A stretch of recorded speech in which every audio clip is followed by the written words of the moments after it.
the studio with us. He is funny. He knows comedy.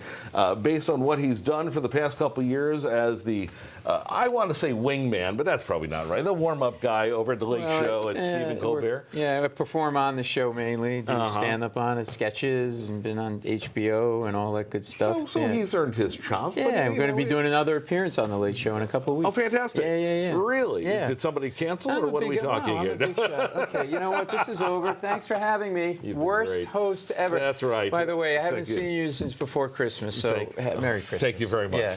I had it personally made. This is going to be worth a lot on eBay sometime. I promise you that. Let's talk about comedy. Is it harder these days, given the way the world is and nobody knows what the heck's going on? I mean, a little bit. I think it's kind of getting better, but people want you to walk on eggshells, and and it's also in life. I feel like we're in a culture where people want to try to catch you. Right. What did you mean by that? And just everyday life. Like, so my wife and I, we live in New York City. We're walking our dog in Central Park. Had our dog on a leash. It's the law. Guy's dog not on the leash. Big dog scaring people, kids around. My wife just says, "Excuse me, sir, your dog should be on a leash." That's all she says. He goes, "Why? Because it's a Rottweiler?" Implying that we were like racist toward Rottweilers. I'm like, no, because it's got a baby in its mouth, okay? Because it has prison tattoos and a switchblade, okay? That's the kind of Rottweiler I've not seen before, so that's very impressive. I would imagine, and again, for a guy who, every night you go out and you deliver the goods when you're taping for the Late Show, and then you head out and you're working on this show. We're going to talk about that show in a second. There he is. Last time he was on the show. Was that hug genuine? No, I paid him $20. He hugs me. I would imagine keeping things, as you said, walking on eggshells. Do you ever worry about offending somebody? Has somebody ever come up to you and said, "Oh my gosh, how dare you"? No, but I did have a woman come up. I like to talk to the audience, and it's part of what this show is. It's part of the warm-up is, right? Yeah, but also my stand-up and permission to speak. And a woman came up to me, and she goes, "I noticed you talk to the audience, but you talk to the men more than you did the women. Oh, geez. And it would be nice if you talked to men and women equal amount of time." And I'm like, "Look, ma'am, if I planned it, you'd have a point, but I'm just winging it. I'm improvising. I'm having fun. No harm, no foul." She goes, "Well, I still think you should talk to the men and women equal amount of time." And I said, "This is why I talk to men more than I do women." So I think everybody needs to relax a little bit. Well, and that's a good point. And I think relaxing is going to key as we talk about your show that you're taking around. It's going to be back here just over the border in Rhode Island. We'll talk about permission to speak, because it's sort of evolved from this warm-up where you are talking to people and learning about them. Yeah, it's at the United Theater in Wesley, Rhode Island. We sold it out last year, and we may be adding another show this year. It's March 8th.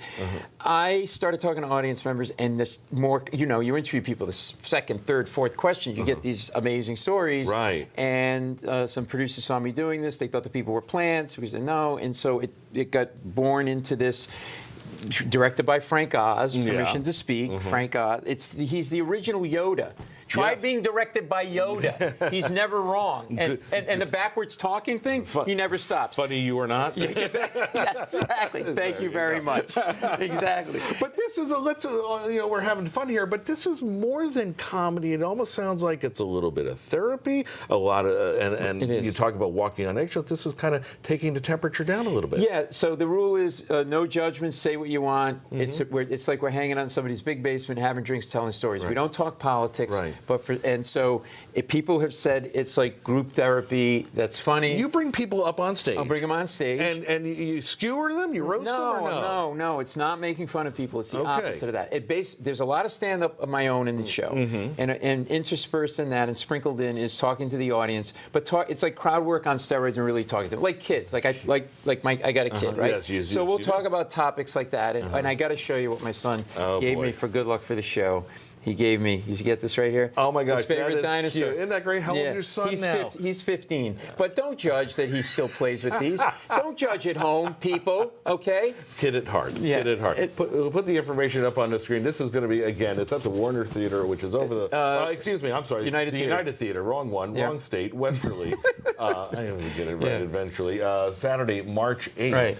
As you said, it sold out last year. You've played it here, and we should mention you're from, you live in Stonington. So he knows. We hang out, we have drinks. I grew up in Rhode Island, and it's been great. And we may be adding another show March 7th. But it's a show that's just we're talking and hanging and connecting, and through sharing stories, realize we have more in common than we think when we connect. It's not a kumbaya show. We don't get to whatever because I talk about my kid. I'm not there are some days you wish your kid would walk into the woods and never come back. Yeah. Like you love your kid, but you know what I mean. So Yeah, you kind of push and you push the envelope. But so we're having a good time. Everybody's having some laughs, and people aren't at each other's throat. It's for kind of at least 90 minutes. Yeah, exactly. Paul Mecurio. Great to see you, brother. Continued success. Absolutely.